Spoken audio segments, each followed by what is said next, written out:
Hi, welcome to the Brief Book Reviews channel, otherwise known as An Old Guy Reviews the Book that he's read this week. So what's the old guy read this week? Well, full transparency, I can normally read a book in a couple of days, so I try to record a video every week. I review the book that I've read in the preceding week. The book I'm reviewing this week was a bit of a challenge, I have to say. So you can see from the size of this book, this was a little bit longer than the books I normally review, and in fact it's the actual story was 897 pages. So when I picked up this book, I looked at it and, in the words of Captain Oates, I thought, I may be some time, and sure enough it was. So it's taken me 2 weeks to read this book, and hence the lack of video last week. So hopefully normal service will be resume next week when I go back to a normal sized book. So, less of the waffle, Cliff. What is it? Well, the book I've read over the last couple of weeks is The Hallmarked Man by author Robert Galbraith, which I guess most people will know as a pseudonym of J.K. Rowling. And it was published as a hardback here in the United Kingdom on the 2nd of September 2025 by Sphere. And it's the 8th book in the Strike series, the detective Cormoran Strike. So it's another mystery for detectives Cormoran Strike and his business partner Robin Ellacott to solve. As I said, 897 pages, so where do we start? Well, we start with the dismembered corpse being found in the vault of a silver shop which is next to a Freemasons hall, which has got links to Freemasonry. The police think that the body that's been found, the dismembered body, is a known convicted criminal called Jason Knowles. As far as they're concerned, there's some expensive silver that's gone missing. They're not quite sure what's happened to that, and they think that the person that's the dismembered body that's been found is somebody who's posed as another, using an alias, has got himself a job at the silver shop, and it's probably a robbery gone wrong.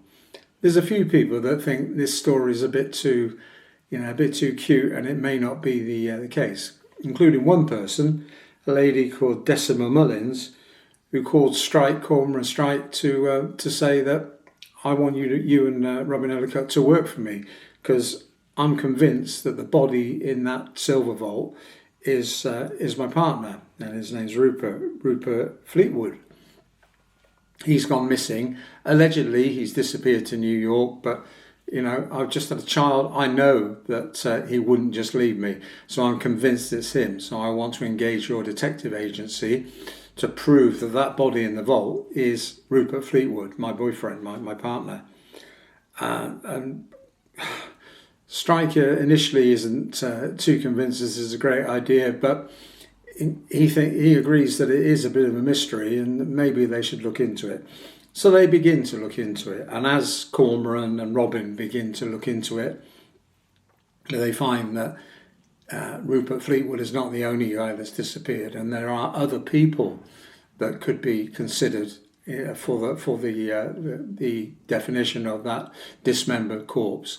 So in effect, we have a lot of plates spinning here, because we have Cormoran and Robin and their subcontractors, people that are working for that, they've subcontracted their agency, looking at effectively 4 different murder cases, because which one of the people that they've identified as disappeared is the body in the vault. So that in effect is the story. Alongside this story, and it's clearly a long story because of all the plates that are spinning. There are things that have happened in the past that come back to bite both Robin and Cormoran, and we see that interwoven in the story. We also have the continual will they and won't they, the relationship between Cormoran Strike and Robin Ellacott, and the fact that Cormoran feels he's in love with Robin, but can't tell her. He's particularly miffed that she's currently an item with a policeman, a guy called Murphy, or called Ryan Murphy, just checking his name, and striking in the back of his mind and saying, should I announce my intentions to her? Could I have a romantic relationship with somebody who's my business partner? So we have that going on all the way through the book, the will they or won't they between Cormoran and Robin. But strangely enough, the bookseller that sold me this book said to me, "Yes, a bit long, but it's quite a good book. But somebody needs to knock those two's heads together." And I thought, yeah, maybe he had a point. So it's a really well written story.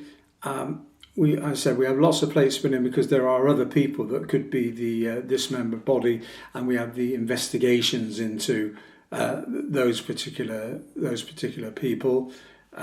You don't know right to the end of the book who the perp is, who's done the murder, and what's going on there. So there are lots of subplots. There's lots to enjoy. I just felt it was a little bit too long. 897 pages. The author does very well in keeping your interest because there's lots of names, there's lots of people, and it sort of drags you back to this is what's going on with this one. And it's if one was being cynical, you could say this is almost written for TV because this is quite episodic. In this episode, Cormoran and Robin go and look at this person. In this episode, they go and look at somebody else. Now, maybe that's just me being a cynical old git. But nevertheless, I enjoyed it. My only criticism is that I think it's just a little bit too long. As I said, nearly 900 pages. You've got to be resolute to keep on reading it. But nevertheless, I enjoyed it. A couple of typos. There's Robin at one point is referred to as a weak leak rather than a weak link, but that's just me being picky. Really enjoyed it. I haven't read the Cormoran Strike books previously, and one of the reasons is purely the fact that it's a chunky old read. But I think I may go back to the back catalogue and read them because once you get going, once you get into it, it's a very enjoyable read. So I think that's it for this week's brief book review. As I said, back to normal service next week, so hopefully, all being well, I'll be able to record a review for this time next week. So, sorry for the slight waffle. That's it for this week. 10:10 till we do it again. Thanks for watching. Bye.